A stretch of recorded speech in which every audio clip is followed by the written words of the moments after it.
Hi views, welcome to Rani vlogs. ఈరోజు మనం చేయబోతున్న రెసిపీ మష్రూమ్ మసాలా కర్రీ అండి. మన ఛానల్ ఎవరైతే కొత్తగా చూస్తున్నారో సబ్స్క్రైబ్ చేసుకోండి. ఈ రెసిపీ మీకు నచ్చినట్లయితే లైక్ చేసి షేర్ చేయండి. వీడియోలోకి వెళ్దాం. ముందుగా వాష్ చేసి పెట్టుకున్న మష్రూమ్ని చిన్న పీసులా కట్ చేసుకోవాలి.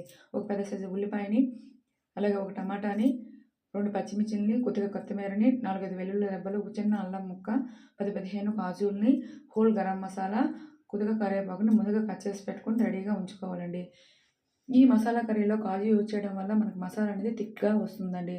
స్టవ్ వెలిగించి ప్యాన్ పెట్టి కొద్దిగా ఆయిల్ వేసి కట్ చేసి పెట్టుకున్న మష్రూమ్ ముక్కల్ని వేసి అందులో స్పైసీ తగ్గట్టు కారాన్ని, కొద్దిగా పసుపుని, కొద్దిగా సాల్ట్ని వేసి ముక్కల్లో ఉన్న వాటర్ పోయేంత విధంగా మనము వేపుకోవాలండి. ఇలా వేపుకోవడం వల్ల ముక్కలో చప్పదనం పోయి మనకి ముక్క టేస్టీగా వస్తుందండి.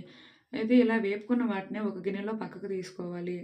చూస్తున్నారుగా, వీడియోలో చూపిస్తున్న విధంగా ఎలా వాటర్ తేలిందో ఇలా ఆయిల్ తేలేంత వరకు వేపుకొని పక్కకు తీసుకోవాలి. ఈ తీసుకున్న ప్యాన్లోనే మళ్ళీ కొద్దిగా ఆయిల్ వేసి ఈ గ్రేవీ కోసం మసాలా రెడీ చేసుకోవాలండి.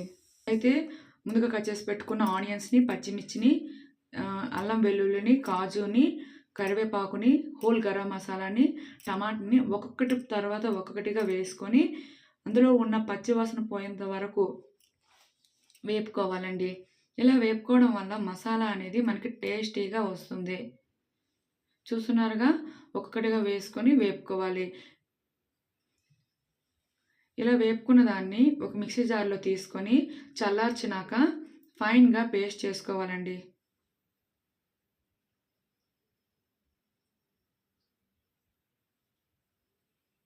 ఇంత ఫైన్గా పేస్ట్ చేసుకున్నాం చూసారు కదా. మళ్ళీ అదే ప్యాన్లో కొద్దిగా ఆయిల్ వేసి ముందుగా రెడీ చేసి పెట్టుకున్న పేస్ట్ని అందులో వేసి బాగా రోస్ట్ చేసుకోవాలండి. ఇందులో స్పైసెస్ కోసం కొద్దిగా కారాన్ని, కొద్దిగా పసుపుని, టేస్ట్ తగ్గట్టు సాల్ట్ని, కొద్దిగా గరం మసాలాని వేసి రోస్ట్ చేయాలి. ముందుగా ఫ్రై చేసి పెట్టుకున్న మష్రూమ్ ముక్కలను కూడా అందులో వేసి ఆ గ్రేవీలో మష్రూమ్ ముక్కలు అనేవి బాగా కలిసిపోయేంత వరకు వేపుకోవాలండి. ఇలా వేపుకున్నాక మనకి గ్రేవీ కోసం ఎంత వాటర్ కావాలో అంత వాటర్ని ఇందులో వేసుకొని 10 నిమిషాలు మూత పెట్టి గ్రేవీ దగ్గర పడేంత వరకు ఉడకనివ్వాలండి. ఇలా ఉడకనివ్వడం వల్ల ముక్కల మసాలా బాగా పట్టి ఈ మష్రూమ్ మసాలా కర్రీ అనేది చాలా టేస్టీగా వస్తుంది. గ్రేవీ దగ్గర పడినాక కొద్దిగా గరం మసాలా, కొద్దిగా కొత్తిమీర వేసి స్టవ్ ఆఫ్ చేసినట్లయితే మష్రూమ్ మసాలా కర్రీ రెడీ అయిపోయినట్టేనండి. దీన్ని చపాతీలో కానీ, రైస్లో కానీ, రోటీలో కానీ తీసుకుంటే చాలా బాగుంటుందండి. చూస్తున్నారుగా గ్రేవీ ఎంత థిక్గా వచ్చిందో. మీరు కూడా ఈ వీడియో చూసి మీరు ట్రై చేసినట్లయితే మీకు కూడా ఇదే విధంగా పర్ఫెక్ట్గా వస్తుందండి. ఈ రెసిపీ మీరు కూడా ట్రై చేసి ఎలా వచ్చిందో కామెంట్లో పెట్టండి. నచ్చితే లైక్ చేసి షేర్ చేయండి.